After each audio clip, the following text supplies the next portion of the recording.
হতে পারে। আপনি দেখবেন যে ওই যে চেয়ার কোচ বাসগুলোতে যদি চড়েন অভ্যাস থাকে কারোর, তো দেখবেন প্রায় সময় কেওয়াজ বাদে কি হয়েছে, একজনের সিট ডাউন করে দিছে, একটু বেশি ডাউন করে দিছে, পিছনে যে সিট আছে তার বুকের উপর পড়ে গেছে সিটটা, তো মারে জোর করে ধাক্কা। এ ভাই আপনি পাগল হয়ে গেছেন নাকি? আমার গায়ের উপরে এসে আপনার সিট পড়ছে, আপনি কি চোখে দেখেন না কিছু? আবার সেই পিছনের দিকে কলাটা উল্টে দেখে বলে ভাই আপনার কি সমস্যা, আপনার তো আপনি সহায় দেন, হয় কি হয় না বলেন?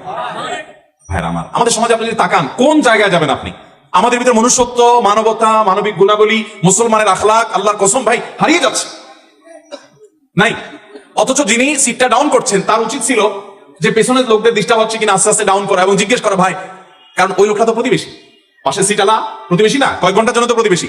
আর নবী সাল্লাল্লাহু আলাইহি সাল্লাম বলেছেন যে ব্যক্তির কষ্ট থেকে তার প্রতিবেশী নিরাপদ থাকে না, প্রতিবেশীকে কষ্ট দেওয়া থেকে যে ব্যক্তি বিরত থাকে না, সে ব্যক্তি ইমানদার হতে পারে না।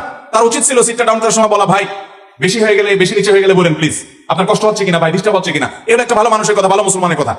এবং একইভাবে ওই লোকে বলার কথা যে ভাই ঠিক আছে অসুবিধা নাই, বা আমার বেশি অসুবিধা হয়ে যাচ্ছে, আপনি একটু উঠাবেন প্লিজ। এটা হলো একজন মুসলমান আখলাক। কিন্তু মুসলমান কোথায় পাবেন? রাস্তাঘাটে আচার আচরণ দেখলে মনে হবে সব মানুষ মুসলমান, তো পরের কথা মানুষও কিনা এটা নিয়ে সন্দেহ। এই যে কয়দিন আগে ফুটবল খেলা গেল, বিশ্বকাপ ফুটবল হলো, এই ফুটবল উপলক্ষে যে উন্মাদনা দেখা গেছে, আমাদের দেশে মূলধারার মিডিয়াতেও আপনি দেখবেন না এই বিষয়গুলোর কোনো সমালোচনা আছে, অর্থাৎ এগুলো যে দোষ অপরাধ, এগুলো নিয়ে সমাজে মানুষের কোনো চিন্তা ভাবনাই যেন নাই। আমি কক্সবাজার এক হোটেলে ছিলাম, মাহফিল শেষে রাত্রে এসে মাত্র ঘুমাইছি, এমন চিৎকার চেঁচামেচি শুরু হলো আশেপাশে, কিসের ঘুমটুম সব শেষ। এখন আমি যে এরকম অবস্থার মধ্যে পড়েছি, আমি তো ইয়াং মানুষ, কত বৃদ্ধ মানুষ আছে হার্টের রোগী, ওষুধ খেয়ে ঘুমাতে হয়েছে। এই যে চিৎকার কারণে মানুষগুলোর কষ্ট হচ্ছে, গভীর রাত পর্যন্ত চিৎকার চেঁচামেচি, এটা কোনো সভ্য মানুষের কাজ হতে পারে? একটা গোয়ালে যদি ধরেন 10-20টা গরু একসাথে থাকে, বা একটা চাতালে ধরেন অনেকগুলো ছাগল থাকে, বা একটা ফার্মে অনেকগুলো মুরগি থাকে একটা খোয়ারে, কোনদিন শুনছেন যে এরা একসাথে সবাই মিলে চিৎকার চেঁচামেচি করে আশেপাশে সবার ঘুম ভেঙে দিচ্ছে, এরকম কোনো ঘটনা শুনছেন? কোন পশুরাও এরকম কাজ করে না। আরে ভাই তোমার আনন্দ হয়েছে বুঝলাম, তোমার আনন্দ রাত 3টা বাজে করতে গিয়ে আশপাশ মানুষের ঘুম ভাঙা দিচ্ছে, এটা কোন ভদ্রতা, এটা কোন মনুষ্যত্ব?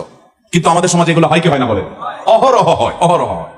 আল্লাহ রাব্বুল আলামিন আমাদেরকে এই সমস্ত গুনাহ থেকে বেঁচে থাকার তৌফিক দান করুন। আমরা সবাই চেষ্টা করবো এবং দায়িত্বশীল থাকবো।